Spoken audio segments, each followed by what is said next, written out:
Thank you so much for the very kind introduction.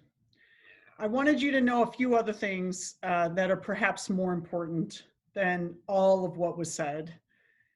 One, I'm the mother of an amazing son whose father is Iranian. Having grown up in Tehran, my son speaks full Farsi. Number two, I have been a long-term caregiver for his dad after he suffered a stroke and subsequent brain surgery and rehabilitation. I understand what that's like. For those of you who are in that currently or have done that, I am with you. Number three, I've spent my career inside and outside of Fortune 500 companies. As an employee, working feverishly day and night, weekends, to achieve a senior vice president role in the Fortune 50 organization.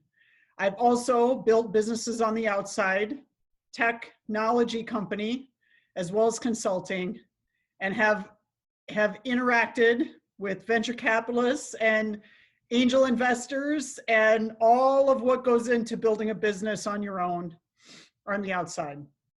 I've done all this as a female entrepreneur and have endured the biases from women, which have been pretty challenging, and also from men.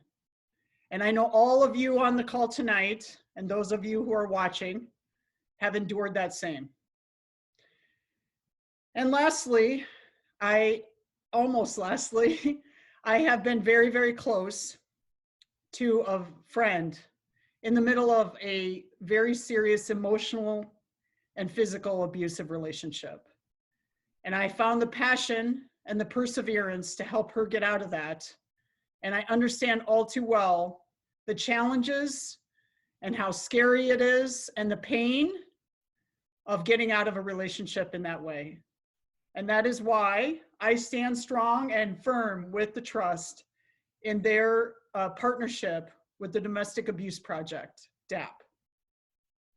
And lastly, and perhaps my most challenging leadership journey of my life, I stand strong with my very best friend, my mom, as she fights pancreatic cancer. Perhaps the most difficult journey I've been on in life. Here she is with my dad. Both are entrepreneurs. Both are amazing. And I stand strong as a courageous and brave leader to help her and my dad and my family move through this journey to hopefully healing. But no matter what, I will be the best daughter I can possibly be in this journey. Why I share all of this? Because I am you and you are me. And we all share the stress of everyday life along with what we do for our day job or sometimes day and night job for work. It's stressful. It's sometimes overwhelming, but at the end of the day, we're strong. We're courageous. We're female entrepreneurs, and our passion to make the world a better place and to elevate all supersedes any anxiety, any fear that might pop up in our journey.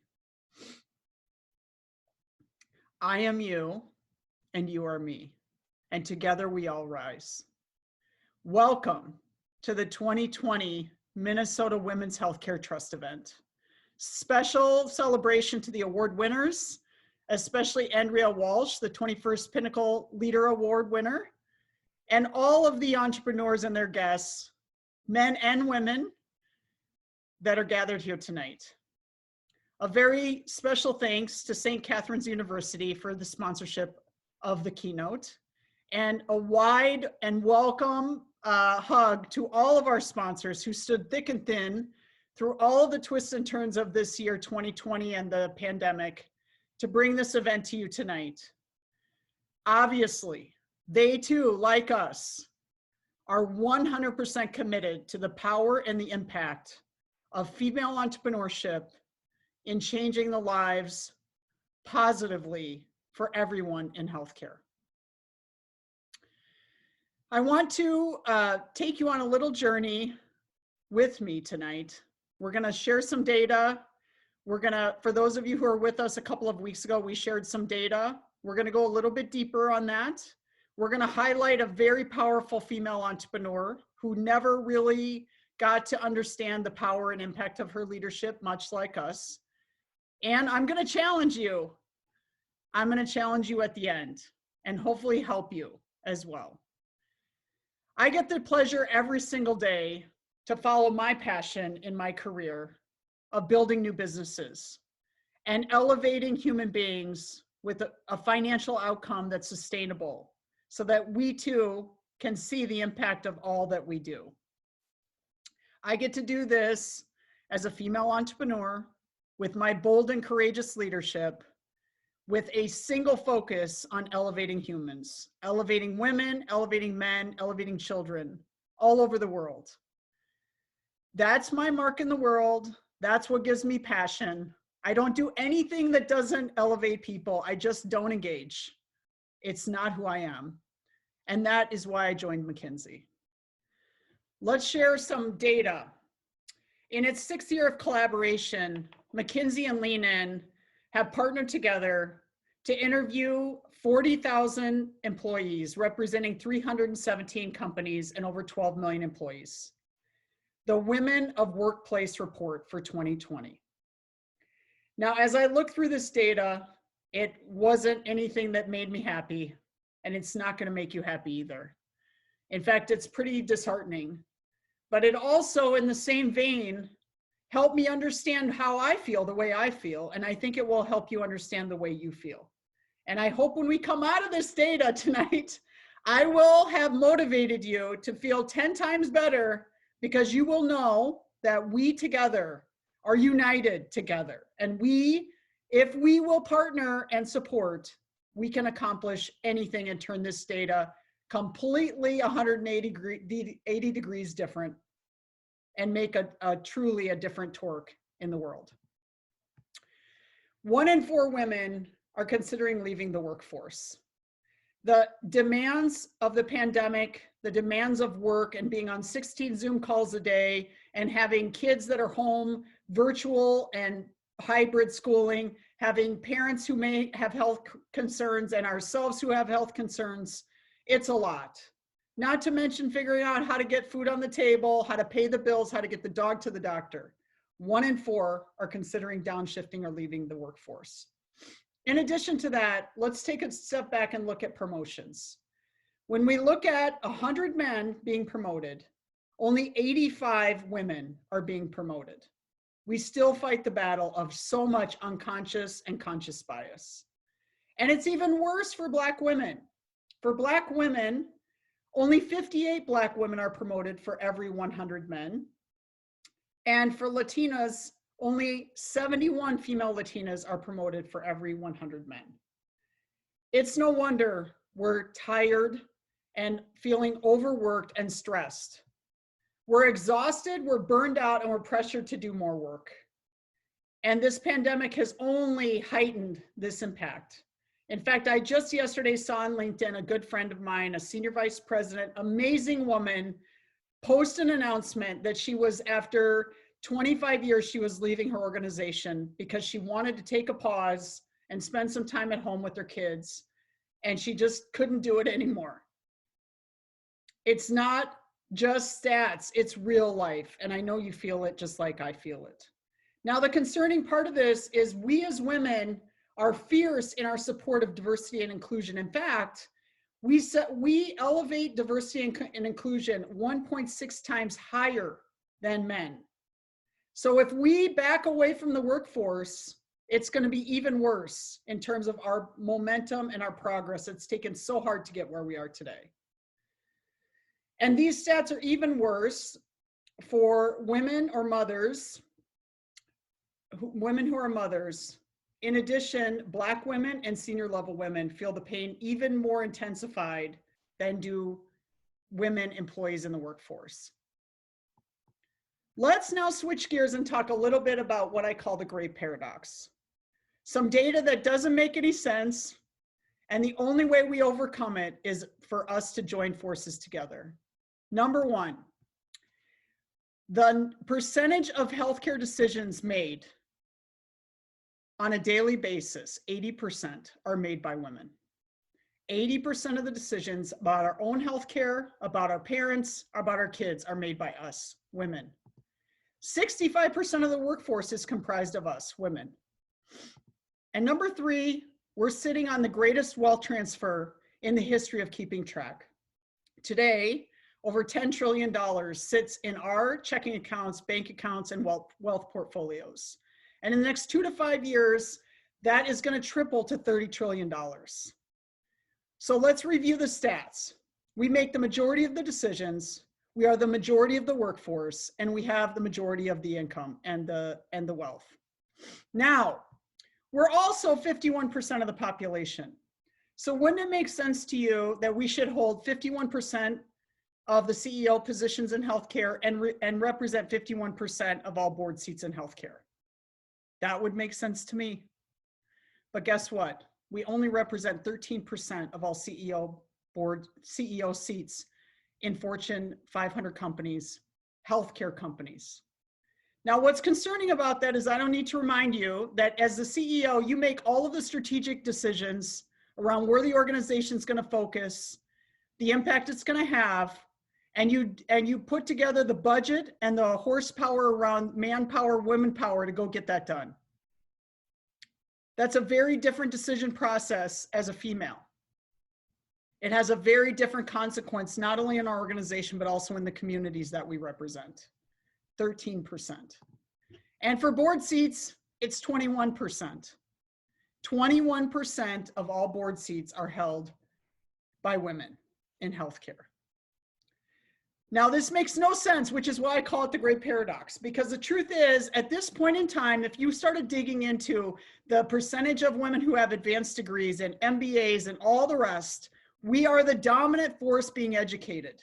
This has been the case for many, many years. It's not just this year. So for us to still be sitting at 13% and 21%, there's something much deeper that's going on. And I believe it's unconscious bias. And I believe it's unconscious and conscious bias by women and by men. It's got to change. And the only way it changes is if we as women take a stand and use our voices and our positions of power, which we now hold, to change it for everyone. I want to talk about someone who changed it for everyone. This beautiful woman who's known as the mother of modern medicine, Henrietta Lacks. She is beautiful. Look at her face. Look at her eyes. And she's Black. She was raised in Roanoke, Virginia, a segregated town, and a segregated town in the 20s, 30s, 40s, 50s. She had 5 children. Her husband and her moved to Bethlehem, Pennsylvania, just immediately following the birth of her 5th child. Immediately following that, she started experiencing excruciating abdominal pain and vaginal bleeding. She talked to her husband, didn't know what to do, talked to her girlfriends. They chided and said, oh, maybe you're pregnant again. No, she was very sick. The problem was she couldn't find anyone who would even examine her because she was Black. And it was so severe that she had to try to convince her husband to take a day off of his job at the steel mill, which was at the time risked his job altogether, because the only place she could get seen by a physician who would see a Black woman was 2 hours and 42 minutes away at Johns Hopkins University. So her husband had to risk his job to take off because no one would see her anywhere within a half an hour's drive, and they drove to Johns Hopkins to be seen. Immediately following her examination, her doctor delivered some very, very dark news. Henrietta Lacks had severe cervical cancer, and it was growing at a very fast rate. When they took the biopsy, thank goodness the physician who took the biopsy had been studying biopsies for many years, and what he quickly realized with Henrietta Lacks' biopsy is that unlike others that deteriorated very fast and the cells died shortly thereafter, hers did not.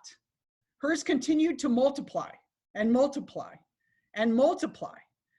And he took a pause and he put it in a laboratory experiment, and he found that it was doubling in size, these cells, every 24 hours.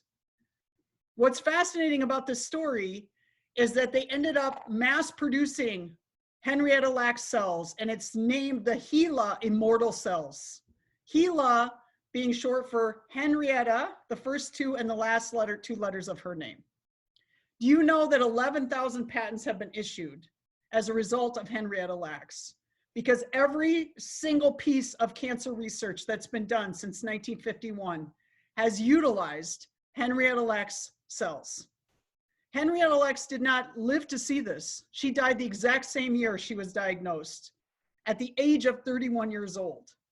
Her beautiful children grew up without their mother. She never got to see her baby walk or take his or say his first words. She never got to see her kids graduate high school. She never got to see the impact of her leadership. But Jonas Salk discovered the vaccine for polio from Henrietta Lacks cells. The HIV and AIDS vaccine and treatment on the market today was discovered as a result of Henrietta Lacks cells. Every single piece of research in cancer for humans across the world since 1951 has leveraged Henrietta Lacks cells. She never got to experience the impact of her leadership. I want you to think about Maya Angelou and this quote that's my absolute very favorite. And I know you all exhibit it, but in the midst of us being burned out, stressed out, and overworked, we need to take a pause. And I want you to think about the people will often never remember exactly what you said, but they will never, ever forget how you made them feel for years to come.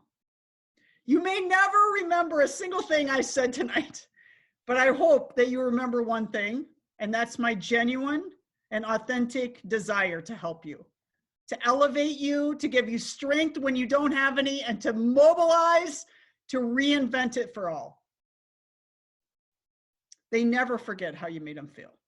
And I know that if you think about it, you will see the faces of the people who did that for you, who made you feel so good, reached out when no one else would, a text, a phone call, a glance in the grocery store of empathetic leadership, looking at you to say, are you okay? Because I am you and you are me. And if we're not strong together, we cannot accomplish anything. And we certainly can't change those stats I just showed you. I'm now going to move into 3 challenges for you on how we, in spite of all of that data I shared with you, and hopefully inspiring you with Henrietta Lacks, because her spirit is here tonight with us.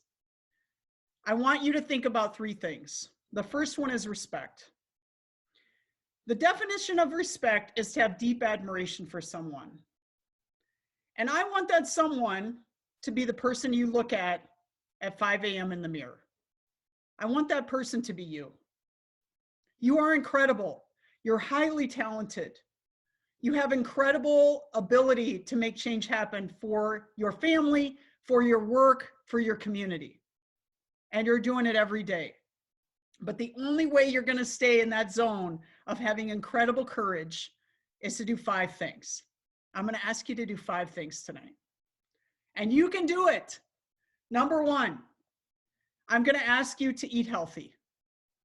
I'm going to ask you to, whatever it takes, go to the grocery store, cook on the weekends, put it in storage containers, Ziploc bags, get in the refrigerator. You have clean, healthy food that's not over-processed or processed. Your kids do, your family does. It will save you so much stress and you'll be healthy. Number 2, equally as important, sleep. I want you to get sleep. It's the most core and fundamental foundation to being a great leader, is to have sleep. And I don't need to remind you that if you get 5 hours or less of quality sleep, you automatically have a 15% higher mortality rate. Sleep. Number 3, I want you to work out. I want you to work out. I get up at 3 a.m., I jump on my Peloton, I light up my London friends in a race for 30 minutes. I get the most intense workout, and the minute I get on the bike and start pedaling, All of a sudden, all the anxiety of the day goes away. I get fired up. I get off that bike and I literally feel like I can do anything in the world. I have no stress over the 17 Zooms I'm going to get on. I have no stress over how I'm going to get my son through his virtual schooling for the day. I have no stress over how I'm going to call my mom and dad and make sure they're okay and get the appointment set up and make it all happen. I have no stress. I don't expect you to get up at 3 a.m. I'm not asking you to do that. I'm asking you to find 15 minutes a day where you power walk to the mailbox and back, or get to the gym, whatever it takes, get a workout in. It's critical. And it's not just your physical body, it's your mind. It's your mind. It will give you the fire and the passion and the I can do this that you need. Next, I want you to meditate. 5 minutes a day and go meditate. Find some place you can sit just for 5 minutes. It may be the furnace room in the basement. It's the only place you can go to hide. Just find your 5 minutes and just close your mind off and try to shut down all the activity and just breathe for 5 minutes. It will do you all the world in the good. It will ground you. It will calm you. You'll come back with renewed sense of strength in all that you put your mind to. And lastly, and equally as important, perhaps more important than everything I just said, is I want you to look at who's around you on a daily basis. Who do you live with? Who do you engage frequently? Who do you call? Who calls you? And is their energy at the strength level and the positivity that you deserve as an incredible female entrepreneur? Because I can tell you, I've been in a position where it wasn't that way. And it was disrespectful, dehumanizing, questioning everything. It doesn't take very long before you don't even care anymore. You don't know if you want to, and you don't frankly believe that you even can. And lastly, you don't even want to. Be very picky about who you surround yourself with and make some decisions and changes to get yourself in an amazing space with quality energy and all of the passion and fire you need to make a difference. Those people are out there and they want to help you. Let's repeat. Eat healthy, sleep. I want you to work out. I want you to meditate, and I want you to be awfully sure about the people that you're surrounding yourself with. And if you're not in a position of energetic, wonderful, warm, and love and endearing spirit, you need to make a change. Number 2, bold moves and resiliency. The trust challenged me to come to you with some of my bold leadership. I already told you I only do things in my career. I've only ever done things in my career that elevate humans and create a financial outcome that's sustainable. Well, to do that, often you take a lot of hits and you have a lot of criticism, and people want to undermine what you're doing, and they make things up about you, and they have just nothing but a heyday. And I don't know why they do that. I sometimes think it's because they don't feel they have the courage to do it themselves. And it doesn't even matter, because together we all indeed do rise. And in my bold leadership, I'll share with you a couple of examples. One, at Best Buy, I had just completed 2 business builds, and I was on to my 3rd. And in the 3rd, I didn't exactly know what I was going to build, but I knew I was going to focus on high-end men, because I had looked at some data and we had a lot of them and they weren't buying anything. And it made no sense. And so I went to their homes to interview them. And what I found in their homes is I found their wives, and their wives were unbelievably passionate. And they were also unbelievably upset about the state of the industry that we were doing business in, and frankly, also the brand experience that they experienced. And everything they told me that was wrong, I had to listen, and I had to digest it without being defensive. And every time I did, I realized that everything they were saying was 100% correct. And there weren't any pieces of data back then about women's influence anywhere. You couldn't find it. So I had to do everything with a hypothesis, test, verify in the stores. I had to track, go in and work with the salespeople, the amazing teams I got to work with, and watch when a male came in by himself and what did he buy, track it back, did he return it? What happens when he brings his wife? What happens then?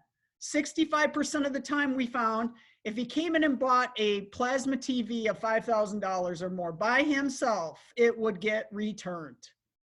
If he came in with his wife, he would keep it. I did tons of hypothesis test verify until I built a value proposition called Magnolia Home Theater with an amazing team. And then I went on the journey of transitioning the organization to be one where women indeed do want to work and women want to shop. A lighthouse for women to believe and see the light of anything they wanted to achieve if they put their mind to it.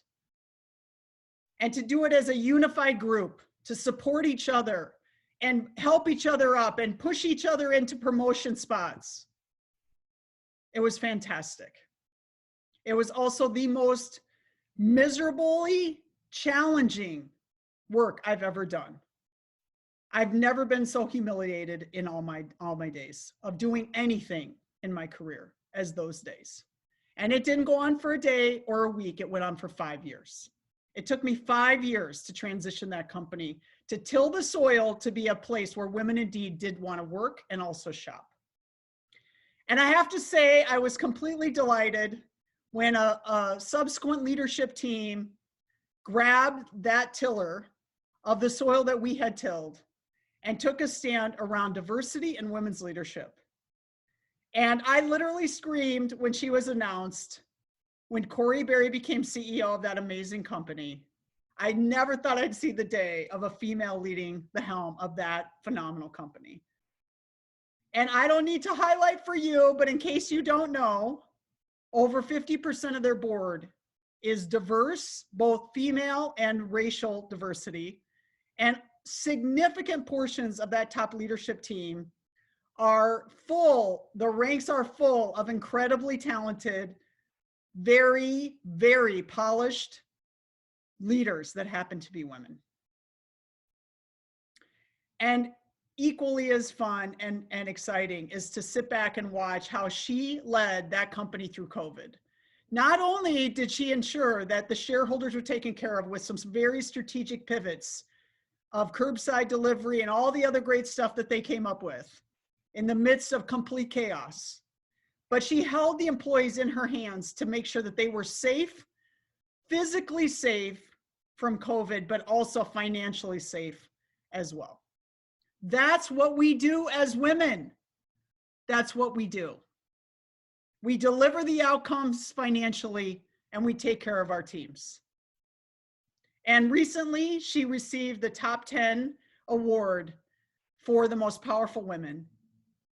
I could not be happier for her and also for that organization. And what a legacy for me for all of the work that I did to help transition that company to be one where women indeed wanted to not only work, but shop and lead. And then I departed and I went and built a technology company, the first of its kind, following the stroke and subsequent rehabilitation of my son's father. I needed to do it because the pain and frustration that I experienced, I didn't want anyone else to go through. And there was no solution.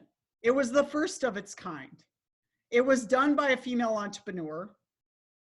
It was excruciatingly difficult with a lot of bias over me raising money and the questions I'd be asked, like, do you think you might have another baby? Because I might not give you money for your business if you're thinking about having a baby. Are you kidding me? We scaled it. There were people in Turkey getting updates from Precious Status. There were people in Europe. There were people in Australia. There are people in China. There are people all throughout the US getting updates in the most challenging times in their life because someone was in the hospital or a care facility, and also in education, from teachers to families. I got it done. Bold moves and resiliency. And how I got it done is I had people around me that were supportive and encouraging and made that a success.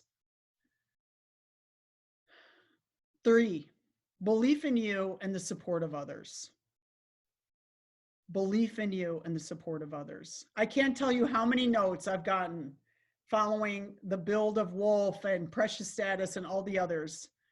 And the thing that they call out the most is that I believe you gave me the belief in myself through enabling technology or leadership presence to believe I could accomplish literally anything I put my mind to. That's what we do as women. That's what we do. We all have it in us to make this happen. The only gap that I see is that sometimes we're a little bit afraid to ask somebody for help to accomplish it. I want to share with you a story that links back to the data I talked about around the board positions. In the last month, I have been successful in getting 2, actually 3, Black men and women on boards. I reached out to them when there were open vacancies. I made the phone calls. I told them about it. I told the CEO and the chairman all about these 2 amazing individuals. I parted the sea to get them at the front of the line to the Zoom. They just had to click. They had their individual meetings. There were 2 seats available. Immediately after, the chairman and the CEO called me and said, wow, they were absolutely blown away by the talent of these 2 individuals, 1 Black man, 1 Black female, both of them incredible, phenomenal leaders. Guess what happened? The guy accepted the offer to be on the board and the female declined. Why did she decline? She declined because she felt all the pressure that I went through the data around, that's real for all of us. And she declined because she felt like if she went for 1 board, that might be limiting to ever get on another board within her organization. Because they would probably say, well, you're already on that board, why would you want another one? And as much as I didn't like her decision at all, I understood why she did what she did. Because she's probably right. She's probably right. But the only thing I call out on that is, would she have been in a better position if she would have said, wow, how can I enable myself to get to 4 board meetings a year as a single mom with everything else coming at me and with an incredibly intense work job that I have to figure out the hours of the day to get done? If she reached out to 2 or 3 of us and said, can you help me? Can you watch my son when I go to the board meetings? And can you help grab some groceries on the way home today? We would do it. But sometimes I think as women, we're a little bit afraid to ask our girlfriends for help because we're afraid they're going to judge or be jealous or undermine us or have unconscious bias of who does she think she is. And I'm calling you right now to say, we have to have unrelenting support. We have to support each other, unrelenting, and we have to grab arms and hold on together because we're all in this together and it's not easy for any of us.